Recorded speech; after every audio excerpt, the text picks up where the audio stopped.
كنا قاعدين فقلنا نطلع كده نتوقع نص نهائي كاس افريقيا مين اللي هيكون موجود، عشان احنا في حرب مستنيينها ما بين الثمان منتخبات على مستوى البطولة. يعني دول اهم واقوى ثمان منتخبات في البطولة.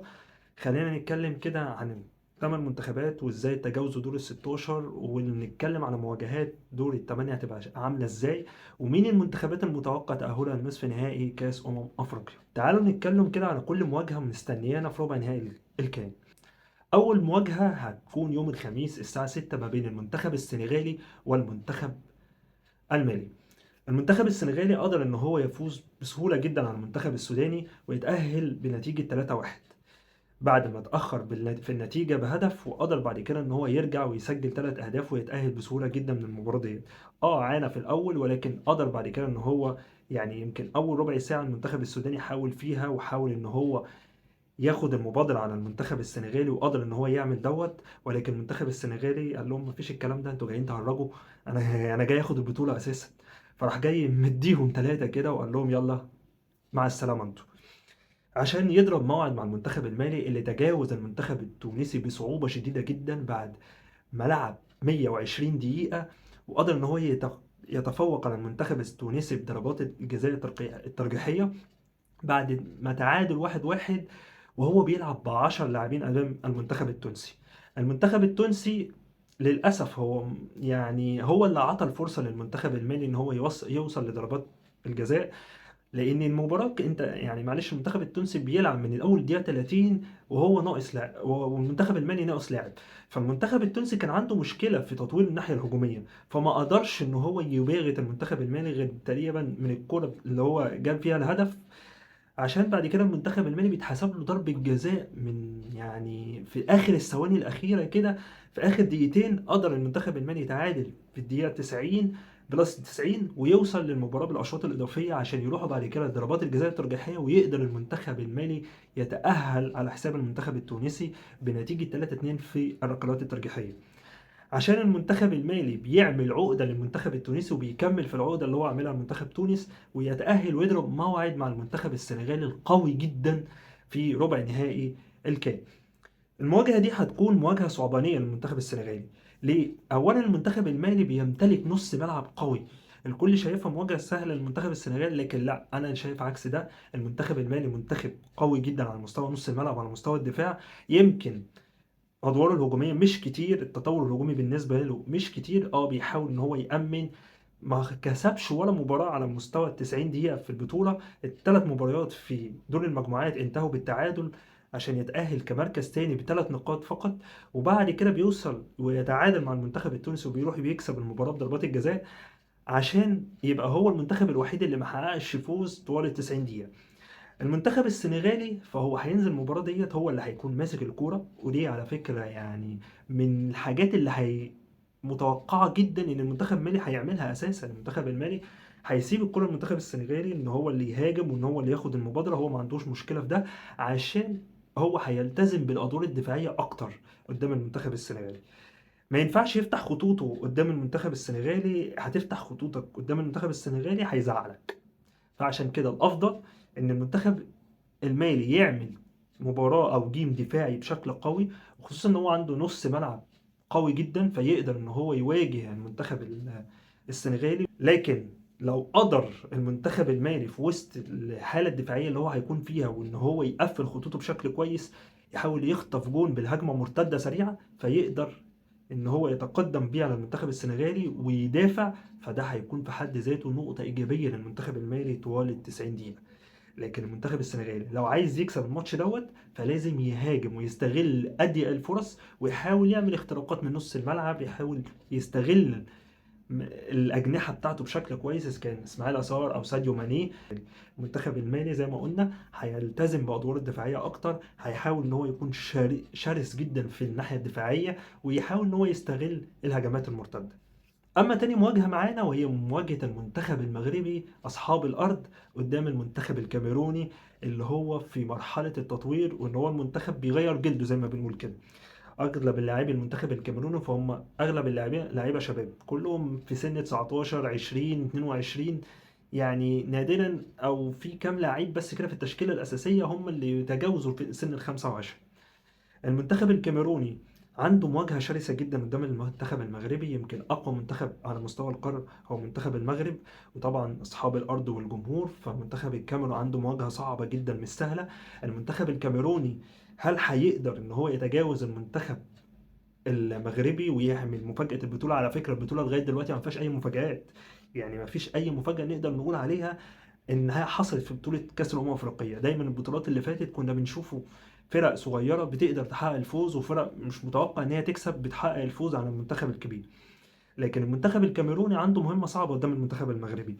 المنتخب المغربي حقيقي قدم مباراه قدام المنتخب التنزاني اتقلق شويه، يعني ليه؟ لان ما كانش فيه فرص كتير، ما كانش فيه اختراقات من العمق، ما كانش فيه اجنحه شغاله على مستوى عالي، لكن المحاولات كانت قليله جدا على المرمى.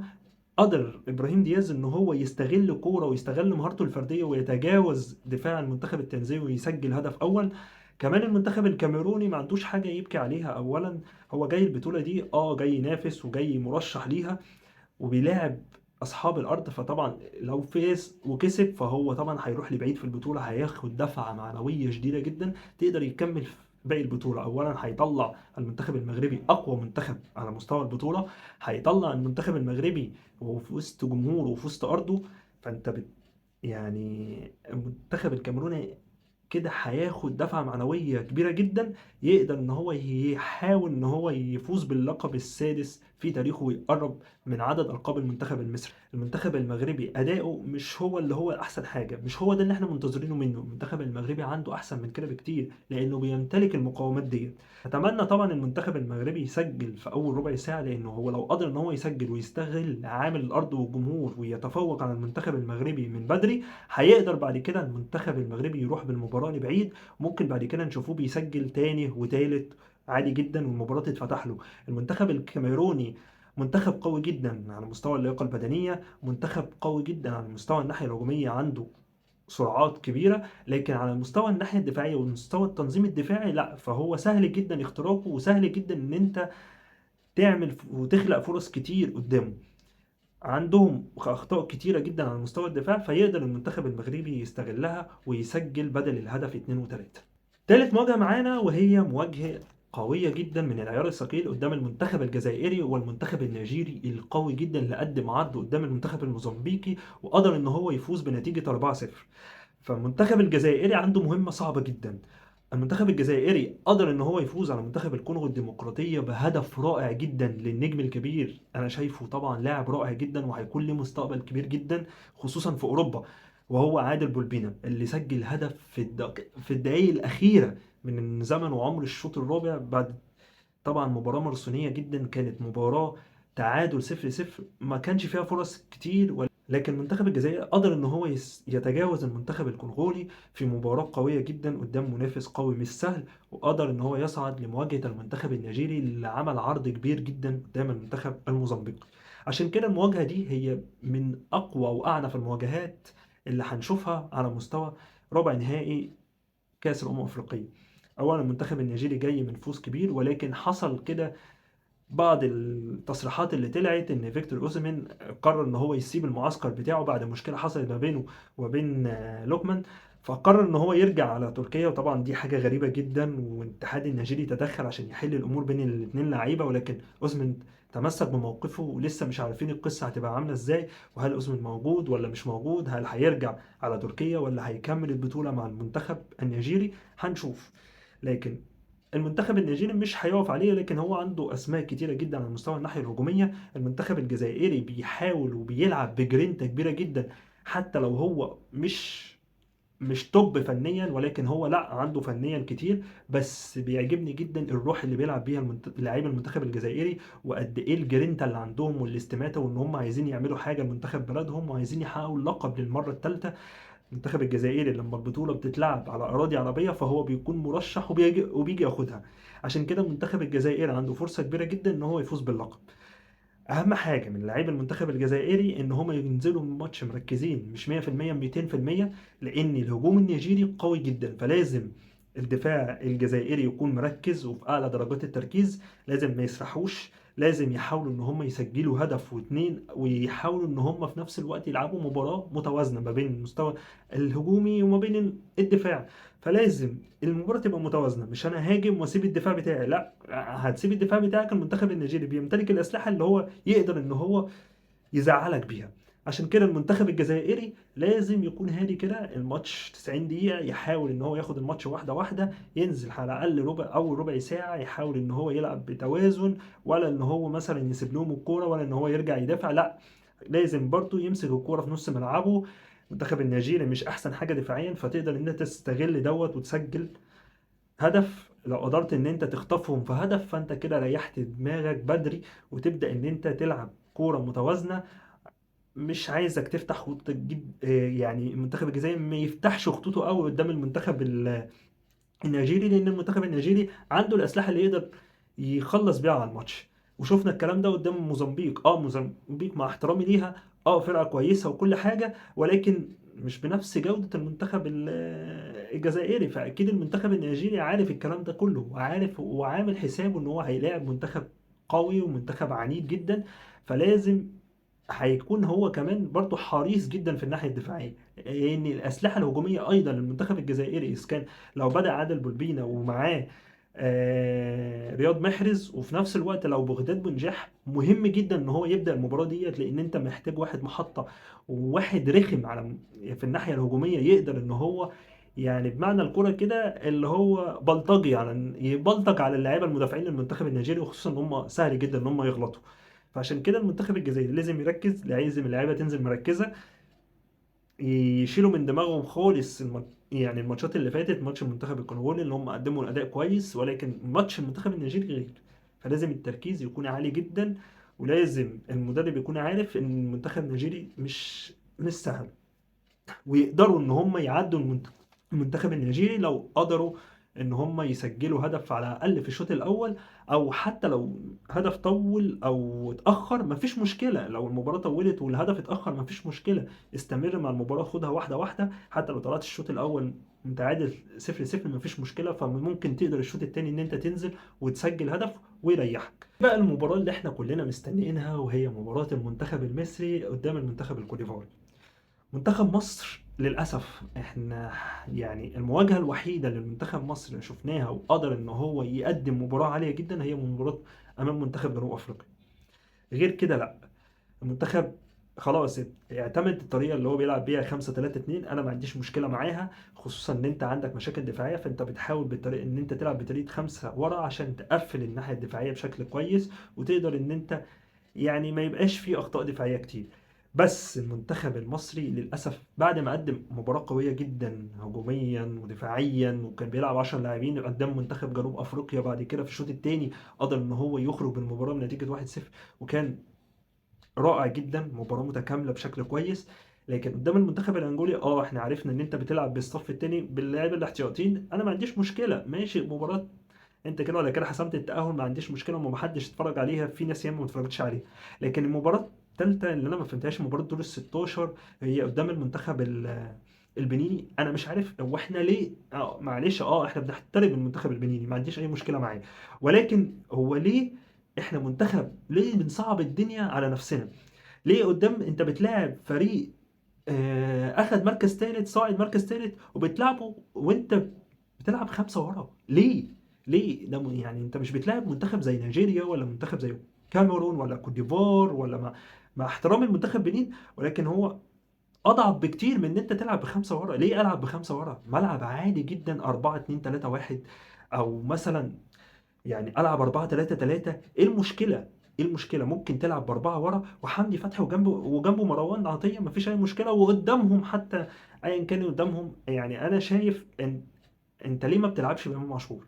اولا تريزيجيه مش جايب الفورمه بتاعته. آه، ابراهيم عادل مش هو ده ابراهيم عادل اللي كان بيلعب في بيراميدز، وزنه زايد جدا على فكره، وشفنا دوت ولاحظنا دوت طبعا خلال البطوله او خلال الماتشات اللي لعبها.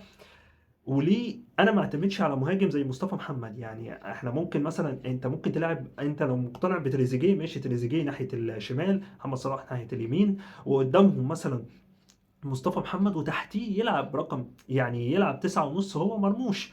هيقدر يأدي الدور ده، واحنا شفناه، واحنا شفنا الكلام ده قدام في ماتش زيمبابوي اول ماتش.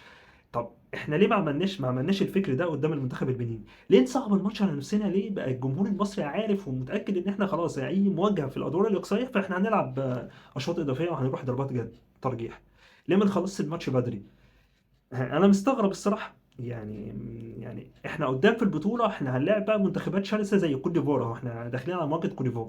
فاحنا ليه بنصعب الماتش على نفسنا؟ وليه نوصل الماتش ل 120 دقيقه ونوقع نفسنا بدنيا واحنا عندنا ماتش صعب جدا قدام كوت ديفوار؟ كنا المفروض نخلص الماتش بدري بدري. فدي حاجه مش مفهومه بالنسبه للمنتخب المصري. الاداء كان سيء جدا للغايه، يعني احنا الحمد لله احنا تاهلنا. الناحية التانية منتخب كوت ديفوار منتخب قوي جدا على مستوى الأطراف بتاعته، فلازم تكون مركز بشكل كبير جدا وأنت بتلعب المنتخب الكوت ديفواري إن هو هيستغل الأجنحة بتاعته بشكل كبير جدا. طبعا المنتخب المصري عنده نقطتين ضعف، وهي الباكات بتاعته أحمد فتوح أو محمد هاني. فأنت محتاج إن هم يبذلوا 200% من اللي عندهم، فأنت محتاج إمام عاشور ومحتاج زيزو. لازم الاتنين دول يكونوا موجودين في الملعب، وخصوصا بقى ان امام عاشور هو اللي يلعب ناحيه الشمال واحمد سيد زيزو هو اللي يلعب ناحيه اليمين، عشان يغطي مع محمد هاني احمد سيد زيزو ان هو اساسا جناح يمين، دي حتته يلعب فيها. وامام عاشور محتاج ان هو يغطي مع احمد فتوح. وفي العمق هيبقى موجود مروان عطيه، وقدامهم طبعا صلاح ومرموش. منتخب الكوديفاري فهو منتخب قوي جدا على مستوى الاجنحه. لازم المستوى الاجنحه ومستوى الباكات لازم المنتخب المصري ياخد باله من دوت، يقفل الاجنحه بشكل كبير. المنتخب الكوديفاري حامل اللقب، طبعا حامل لقب البطوله، فهو بيحاول ان هو يفوز ويوصل النهائي عشان يوصل ويحقق البطوله للمره الثانيه عليه على التوالي. فالمواجهه هتكون صعبه جدا ما بين منتخبين اتقابلوا كتير جدا على مستوى البطوله. المنتخب الكوديفاري ما قدرش ان هو يحقق فوز على المنتخب المصري خلال في البطولة دي نهائي غير في مباراة وحيدة كانت سنة 90. وساعتها المنتخب المصري كان بيلعب منتخب الشباب مش المنتخب الأول، عشان كان كابتن محمود الجوهري الله يرحمه كان مريح اللعيبة عشان يلعب بيها كأس العالم سنة 90.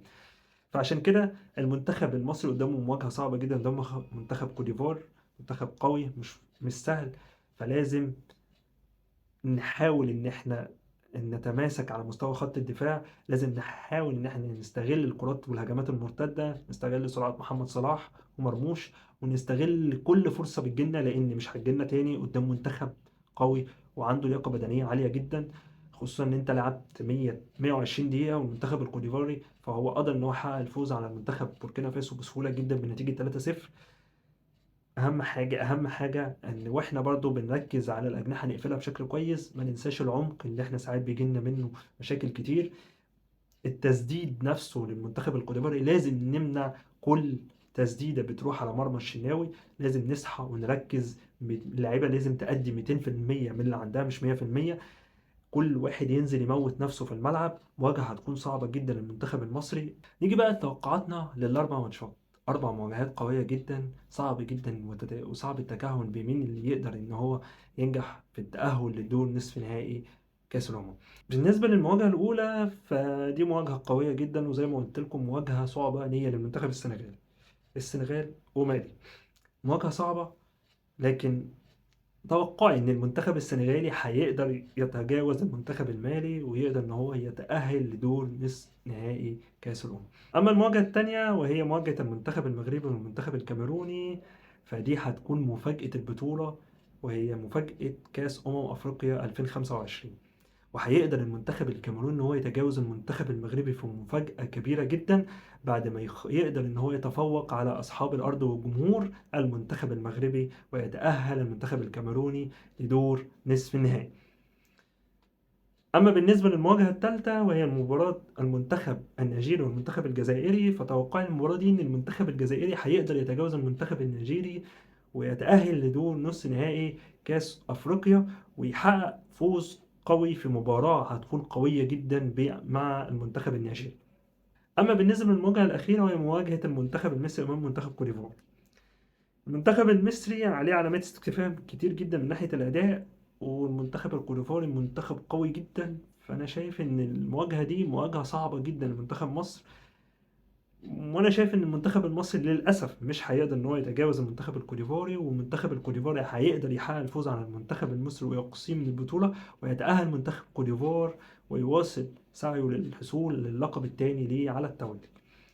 وبكده الاربع منتخبات اللي موجوده في السيمي فاينل، الماتشين المنتظريننا في مواجهات نص نهائي كاس افريقيا.